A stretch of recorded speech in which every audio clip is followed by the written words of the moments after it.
In 1987, Mel Brooks gave us a parody that would live forever. But as the decades flew by at ludicrous speed, the icons of Spaceballs underwent transformations that will leave you speechless. You've quoted their lines for years, but could you pick them out of a crowd today? Join us as we bridge the gap between 1987 and today. The truth about your favorite heroes is finally here. You won't believe your eyes. Mel Brooks as President Scroob/Yogurt, born on June 28, 1926 in Brooklyn, New York. The legendary comedian and filmmaker first brought his iconic dual roles to life in the 1987 sci-fi spoof Spaceballs. At the age of 60, Brooks's portrayal of the corrupt, incompetent political leader and the wise, merchandising-obsessed sage became a cultural touchstone, offering a hilarious, fourth-wall-breaking parody of the Star Wars franchise and blockbuster commercialism. His legendary comedic timing, quick wit, and unforgettable catchphrases like, "May the Schwartz be with you," defined characters that remain some of cinema's most iconic and quotable comedic figures. Despite the bombastic, self-absorbed, and utterly shameless nature of characters like Scroob, Mel Brooks is often described by those who know him as deeply introspective, surprisingly anxious, and fiercely devoted to his loved ones, a polar opposite to the cynical opportunists he often played on screen. This contrast was a significant part of his personal journey. Behind his manic, larger-than-life comedic persona lay profound insecurities and a lifelong battle with anxiety. His career was also marked by professional hardships, including the sting of show cancellations and difficulty finding work as a filmmaker as audience tastes shifted in the 1990s. The abrupt cancellation of his 1989 sitcom, The Nut House, after just a handful of episodes, followed by the critical and commercial failures of his final directorial efforts like Life Stinks and Dracula Dead and Loving It, brought a professional sting. The harsh reception and lack of studio support essentially forced his retirement from directing feature films, a disheartening close to a once invincible cinematic run. Mel Brooks continued to work in television, film, and theater for decades, famously turning his 1967 movie, The Producers, into a record-breaking Broadway musical smash in 2001. He shared a legendary, deeply loving marriage with actress Anne Bancroft until her passing from cancer in 2005, and is a dedicated father of 4 children, including acclaimed author Max Brooks. In his later years, he remained highly active in the industry, publishing his memoir, All About Me, in 2021, and returning to television to write and produce the Hulu series History of the World Part 2. At 99, he is one of the few entertainers to achieve EGOT status and remains a living legend in Hollywood, actively collaborating on new projects, including the highly anticipated documentary and film sequel, Spaceballs 2. Bill Pullman as Lone Star. Born on December 17, 1953 in Hornell, New York, the actor first brought the roguish mercenary Lone Star to life in Mel Brooks's 1987 sci-fi spoof, Spaceballs. At the age of 33, Pullman's portrayal of the Winnebago-flying Schwartz-wielding hero became a cultural touchstone in the world of comedy.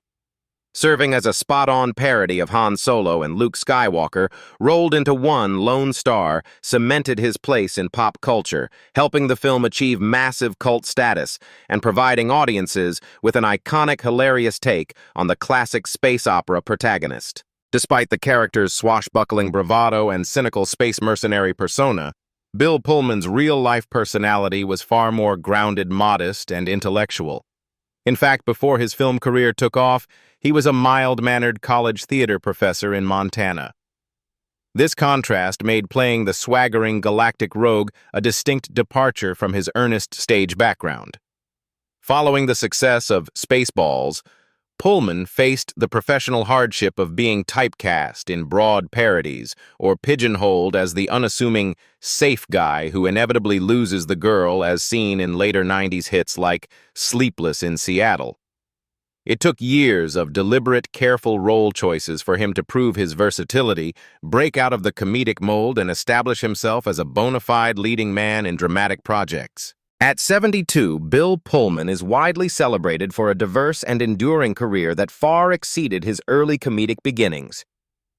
He successfully transitioned from his spoof hero origins to iconic blockbuster roles, most notably as the inspiring President Thomas J. Whitmore in Independence Day, and later earned critical acclaim for his haunting turn as Detective Harry Ambrose in the hit mystery series The Sinner.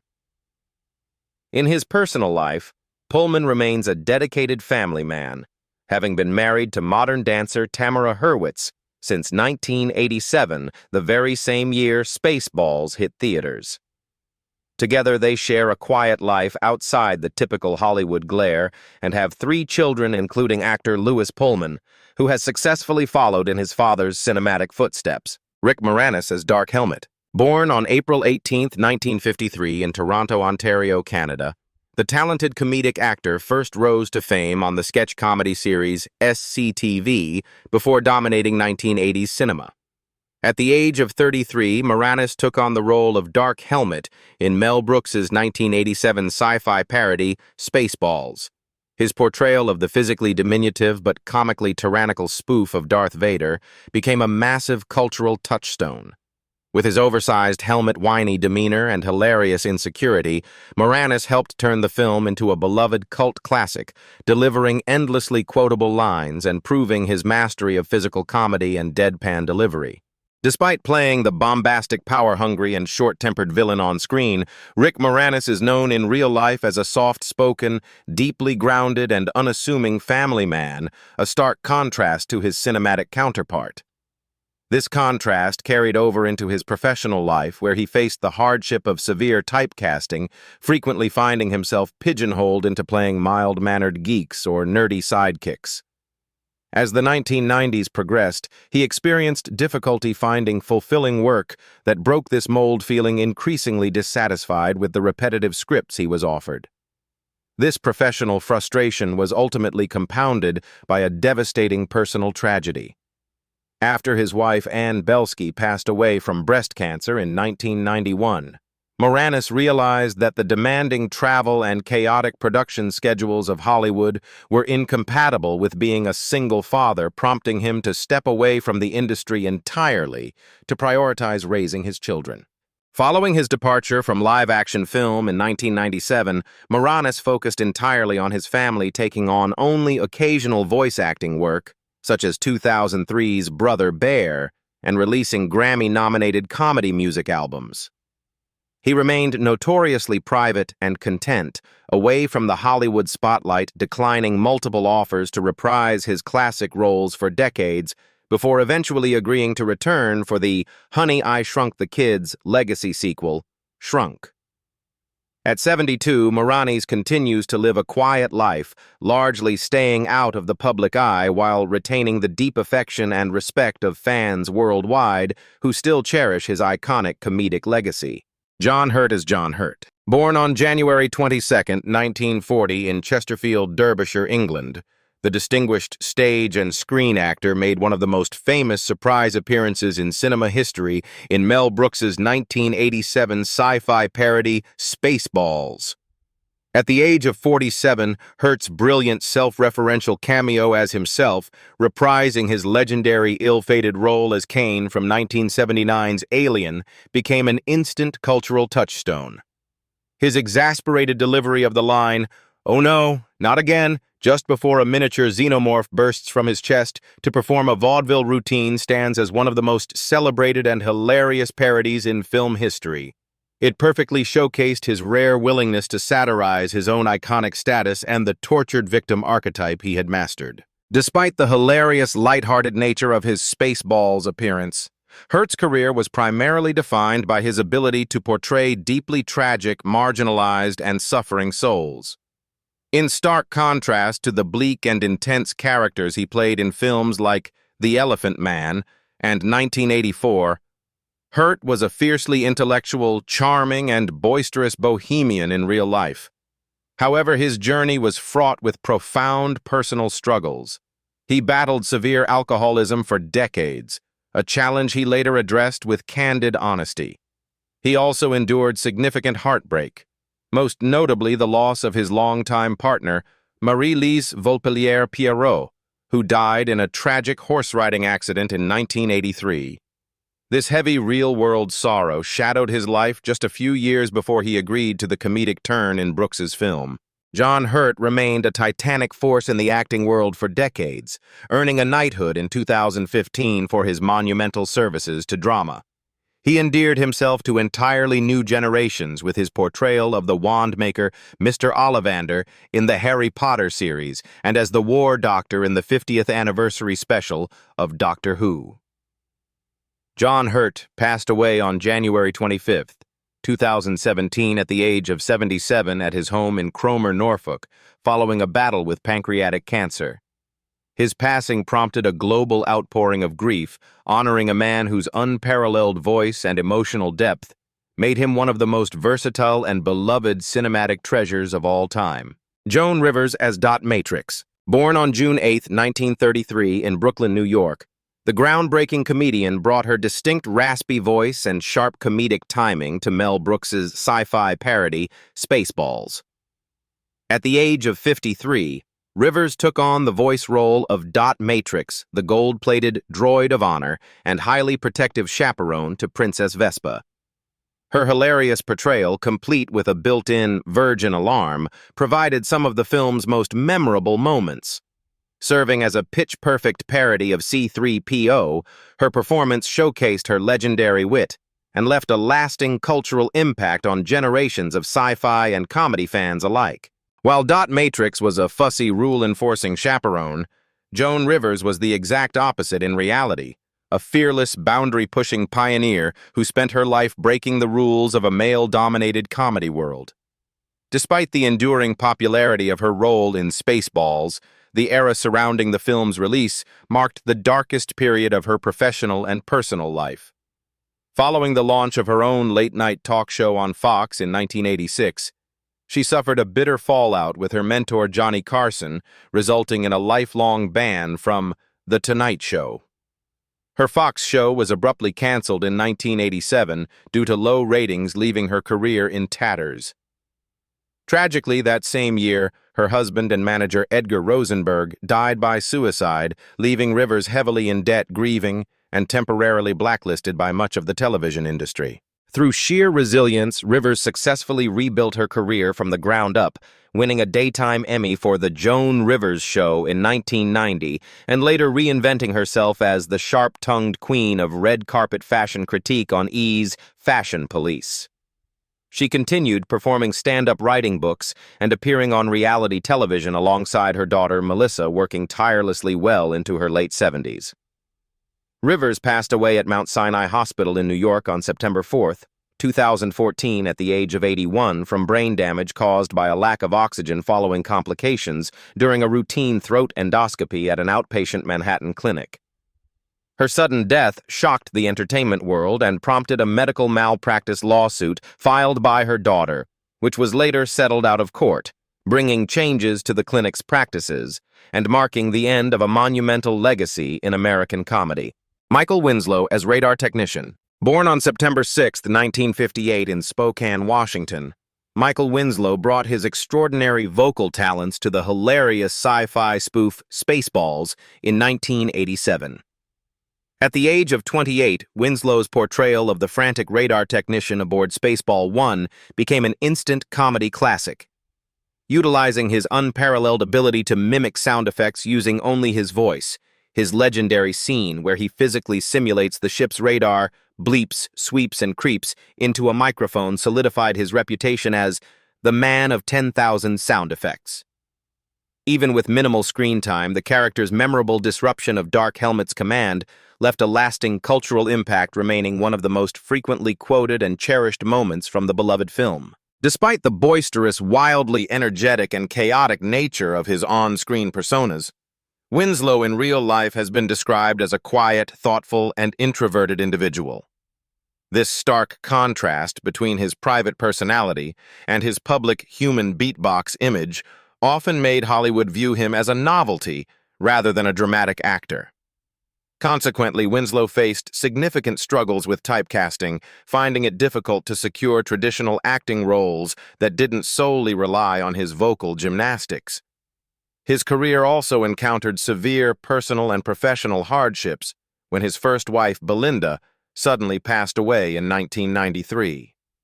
The profound tragedy forced him to step back from the entertainment industry to raise his children as a single father, causing him to miss out on numerous acting opportunities during what could have been the peak of his career. Over the decades, Michael Winslow eventually returned to his roots in stand-up comedy and voice acting, lending his unique talents to video games, animated series, and various live tours around the world.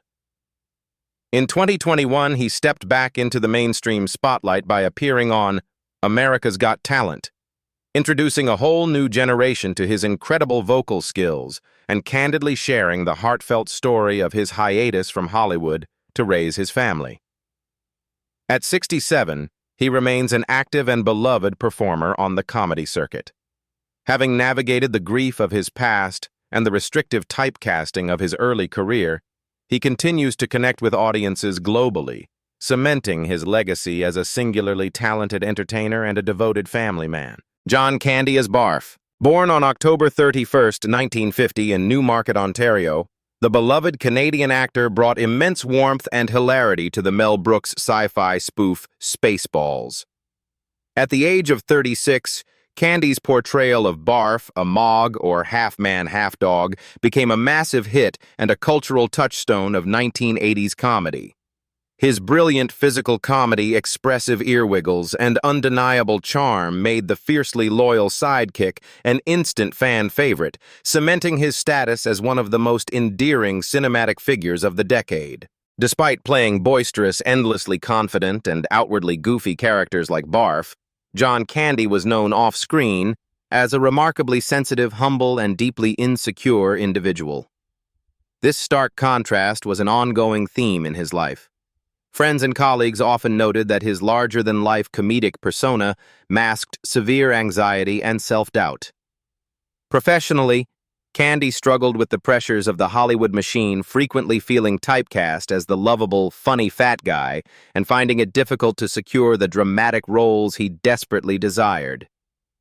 His battle to be taken seriously as an actor was compounded by intense personal struggles with his weight panic attacks and a constant fear of losing his career momentum, all of which placed tremendous strain on his health. Candy's legendary career continued to flourish into the 1990s with iconic films like Uncle Buck and Cool Runnings, while he also maintained a private life focused on raising his 2 children with his wife Rosemary. Tragically, John Candy passed away in his sleep on March 4, 1994, at the age of 43, from a massive heart attack while on location in Durango, Mexico, filming the comedy Wagons East. His sudden death sent shockwaves through the entertainment industry and led to a profound outpouring of grief from peers and fans around the globe. His legacy was honored with extensive tributes, including a heavily attended Hollywood funeral and a specially broadcast memorial service across Canada, reflecting the deep love the world held for the gentle giant of comedy. Stephen Tobolowsky as Captain of the Guards. Born on May 30, 1951, the Dallas, Texas native first built his resume in theater and minor film roles before stepping into the comedic madness of Mel Brooks's sci-fi parody, Spaceballs. At the age of 36, Tobolowsky's portrayal of the sycophantic and slightly effeminate Captain of the Guards became a brilliantly memorable piece of the film's enduring legacy. Although his screen time was relatively brief, his precise comedic delivery of lines like "spectacular stunt, my friends, but all for naught," and his deadpan reactions to Dark Helmet playing with action figures cemented the character in the minds of audiences. His small but pivotal role helped the film achieve its status as a timeless and culturally significant parody of the Star Wars universe. Despite frequently being cast as bumbling, cowardly, or obnoxiously extroverted characters, Stephen Tobolowsky is deeply intellectual, introspective, and spiritual, a stark contrast to the foolish lackeys he so often portrays. In real life, he is a profound thinker and a master storyteller rather than a bumbling yes-man. Professionally, his highly specific look and voice led to the ongoing struggle of severe typecasting. For much of his career, he was boxed into annoying nerd or smarmy bureaucrat archetypes, which made it difficult for him to break out of the mold of the perennial that guy character actor. His career faced an even more frightening hardship when a catastrophic 2008 horseback riding accident in Iceland left him with a broken neck in 5 places. This near-fatal injury brought his acting livelihood to a terrifying halt, resulting in a prolonged period where he faced immense difficulty finding work and physically performing on set during his agonizing recovery. Tobolowsky channeled that agonizing recovery period into a successful pivot as a writer and podcaster, creating the Tobolowsky Files and publishing acclaimed memoirs like The Dangerous Animals Club before triumphantly returning to the screen. He continued to amass hundreds of credits across film and television with notable roles in Groundhog Day, Deadwood, Glee, and One Day at a Time. At 74, Tobolowsky remains highly active and universally beloved in the entertainment industry. He continues to live in Los Angeles with his wife, actress Anne Hearn, to whom he has been married since 1988, and remains a dedicated family man to their 2 children. Still embracing his iconic status, he acts in independent films like the 2026 dark comedy Mimics, and recently delighted fans by appearing as a special guest at the 2026 Groundhog Days celebration in Woodstock, Illinois, proving that his legendary career is still thriving. Tim Russ as Trooper. Born on June 22, 1956 in Washington, D.C., the actor first stepped into the scorching sands of Mel Brooks's sci-fi spoof Spaceballs well before becoming a television staple. At the age of 30, Russ's portrayal of the desert-combing spaceball trooper cemented a brief but unforgettable place in cinema history.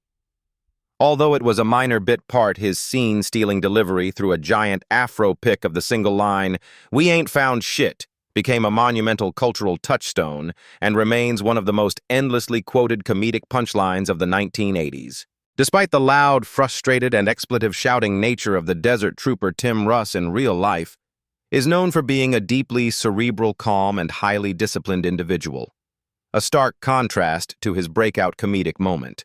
His early acting journey was marked by professional struggles and frustrating near misses. For years, he endured the grueling grind of minor bit parts and faced significant rejections, including narrowly losing out on the major roles of Geordi LaForge on Star Trek: The Next Generation and Dr. Julian Bashir on Deep Space Nine.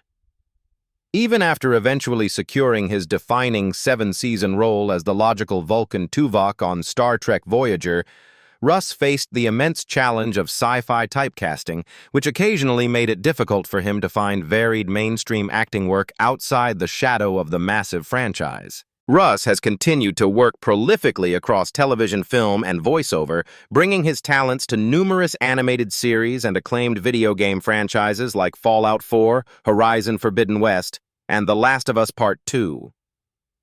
Outside of acting, he is an accomplished director, an avid amateur astronomer, and a talented musician who has released multiple albums over the decades. He recently delighted longtime fans by returning to his sci-fi roots to reprise his beloved role as Captain Tuvok on Star Trek Picard. At 69, he remains an active and respected figure in the entertainment industry, smoothly balancing his ongoing voiceover and acting roles with his lifelong dedication to science and music. Daphne Zuniga as Princess Vespa. Born on October 28, 1962 in San Francisco, California, the actress first brought the spoiled but surprisingly capable Princess Vespa to life in Mel Brooks's 1987 science fiction parody, Spaceballs. At the age of 24, Zuniga's portrayal of the runaway Druish princess became a defining comedic performance, offering an unforgettable parody of Princess Leia that was as hilarious as it was memorable. Her character's obsession with her matched luggage and her sudden transformation into a blaster-wielding badass, triggered only when her hair was singed, defined a role that quickly achieved beloved cult status and left a lasting cultural impact on generations of sci-fi and comedy fans. Despite playing a pampered, materialistic, and high-maintenance royal, Daphne Zuniga's real-life personality was incredibly grounded and the polar opposite of Princess Vespa. An eco-conscious Buddhist meditating nature lover, she found the comedic superficiality of the character to be a stark contrast to her own values. Her professional journey was also marked by notable hardships. She struggled with being typecast as a naive ingenue or a perpetual victim, a creative frustration that eventually pushed her to voluntarily leave her star-making role on the smash hit soap opera Melrose Place in search of better, saner scripts. Furthermore, Zuniga faced a severe personal and professional hurdle in 2004 when she suffered from mercury poisoning from a diet heavily reliant on sushi. This harrowing ordeal caused memory loss, physical ailments, and depression, forcing her to step away from certain acting opportunities to recover while simultaneously becoming an advocate for seafood safety and environmental health. Daphne Zuniga continued to act and direct in television and film over the subsequent decades, while cementing her legacy as a staunch environmental activist. She helped found the Earth Communications Office and worked alongside the Natural Resources Defense Council to fight for the planet. In her personal life, she married businessman David Malechko in 2019. At 63, she remains actively engaged in the entertainment industry. She currently co-hosts a Melrose Place podcast called Still the Place. With her former castmates, is attached to a reboot of the soap and is officially slated to reprise her iconic role as Princess Vespa in the highly anticipated Spaceballs sequel, scheduled for release in 2027. Dom DeLuise's Pizza the Hut. Born on August 1st, 1933 in Brooklyn, New York, the prolific comedic actor brought the grotesque mob boss Pizza the Hut to life through his unmistakable voice in Mel Brooks's 1987 sci-fi parody, Spaceballs. At the age of 53, DeLuise's uproarious vocal performance of the half-man, half-pizza crime lord, a brilliant spoof of Star Wars villain Jabba the Hutt, cemented the character as an unforgettable cultural staple. Even though he only lent his voice to the massive special effects suit, his maniacal New York mobster delivery made the character a hilarious and essential fixture of the beloved cult classic. Despite voicing a vile, ruthless space gangster who ultimately eats himself to death, Dom DeLuise was universally known in real life as a warm, joyful family man, an enthusiastic culinary expert, and a deeply compassionate friend. This sharp contrast between the monstrous, demanding villain he played and his genuinely gentle spirit highlighted his immense comedic versatility. However, his career was not without significant personal and professional struggles. Throughout his time in Hollywood, DeLuise faced the ongoing hardship of being typecast as the rotund, boisterous sidekick or the comic relief, often finding himself confined to fat guy roles that limited his opportunities to showcase his dramatic range. This professional pigeonholing mirrored a lifelong, deeply personal battle with severe obesity, diabetes, and yo-yo dieting, forcing him to rely on self-deprecating humor while grappling with the physical and emotional toll of his weight. In his later years, DeLuise continued to endear himself to audiences by pivoting his career, writing successful cookbooks, authoring children's books, and becoming a celebrated voice actor for animated films like The Secret of NIMH and All Dogs Go to Heaven. He spent much of his time out of the Hollywood spotlight, enjoying life with his wife of over 4 decades, Carol Arthur, and their 3 sons, Peter, Michael, and David, who all followed in his footsteps to become actors and directors. DeLuise passed away at a hospital in Santa Monica, California, on May 4, 2009, at the age of 75, from kidney failure, resulting from complications of diabetes, high blood pressure, and a battle with cancer. His death prompted an outpouring of grief from fans and industry peers alike, with his longtime friend Burt Reynolds offering a highly publicized and heartfelt tribute that praised DeLuise's unmatched ability to bring laughter and joy to everyone around him. George Wyner as Colonel Sanders. Born on October 20, 1945 in Boston, Massachusetts, the actor first brought Colonel Sanders to life in the 1987 sci-fi parody Spaceballs. At the age of 41, Wyner's portrayal of the high-strung, intensely serious second-in-command of Spaceball 1 became a comedic triumph. Delivering deadpan dialogue and anchoring some of the movie's most iconic fourth-wall-breaking sequences, such as famously fast-forwarding the film's VHS tape to figure out what happens next, his performance helped make the character a cultural touchstone. The movie, along with his sharp spoof of authoritative sci-fi villains, became a massive hit that continues to be celebrated by an enduring cult following. Despite the character's villainous, obsequious, and spineless on-screen persona, George Wyner, widely credited professionally as George Wyner, is known in real life as a gentle, grounded, and intensely warm individual. He has frequently been described by industry peers as a consummate professional and a true mensch, making his talent for playing sniveling antagonists and cold bureaucrats a stark contrast to his actual personality. Throughout his career, he faced the professional hardship of being heavily typecast, which largely confined him to the highly recognizable but limiting tier of a supporting character actor rather than a leading man. He also had to constantly navigate the fickle nature of the television industry, dealing with the difficulty of finding steady work while enduring the abrupt cancellations of numerous short-lived network shows. George Wyner continued to work extensively in television and film for decades, amassing over 100 guest appearances on major shows like The Big Bang Theory, Desperate Housewives, and Hill Street Blues, as well as delivering memorable film performances such as Rabbi Nachtner in the Coen brothers' A Serious Man. Away from the cameras, he has enjoyed a quiet and stable personal life, having been married to his wife Kathleen Jacobs since 1973, with whom he shares 2 children.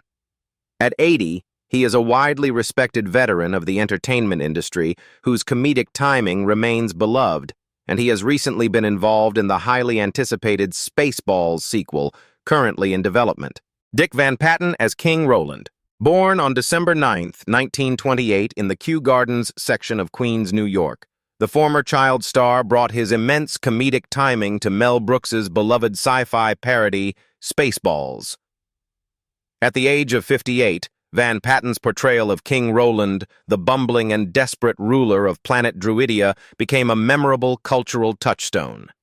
His deadpan delivery of the absurdly simple 1, 2, 3, 4, 5 combination to his planet's air shield helped solidify the movie as a legendary comedy offering a hilarious spoof of the sci-fi genre that remains widely celebrated and quoted by fans to this day. Despite often playing characters who were meek, easily intimidated, or somewhat helpless, Dick Van Patten's real personality was remarkably different. Off-screen, he was a passionate, highly competitive tennis player, an avid horse racing enthusiast, and an outgoing, fiercely loyal friend who was anything but passive. This contrast defined much of his career, as his undeniable warmth led to him being heavily typecast as the genial, bumbling father figure, which made it difficult for him to secure edgier or more dramatic roles. The sudden and unceremonious cancellation of his hit family drama, 8 is Enough, in 1981, also brought a professional sting, abruptly ending his defining television run and leaving him navigating a shifting Hollywood landscape before Mel Brooks consistently cast him in his string of cinematic parodies. Dick Van Patten continued to make memorable television guest appearances for decades, showing up in series like Arrested Development and Hot in Cleveland, while remaining a devoted family man married to his wife Pat for over 60 years. Outside of acting, he achieved massive success as the co-founder of Natural Balance Pet Foods and was a highly dedicated animal welfare advocate.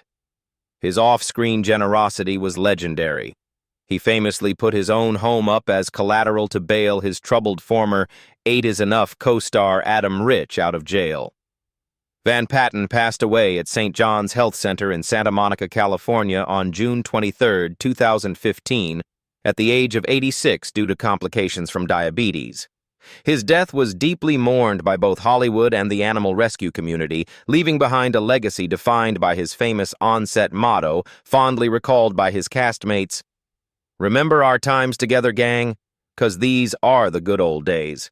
It's a bittersweet experience to witness the evolution of the stars who once navigated the galaxy with Yogurt and Lone Star. Their faces tell a story of decades spent entertaining us, reminding us that comedy is a timeless bond. We hope this look back sparked a bit of joy in your day. Who was your childhood hero from the film? Let us know below and give this video a like to help us keep these memories alive.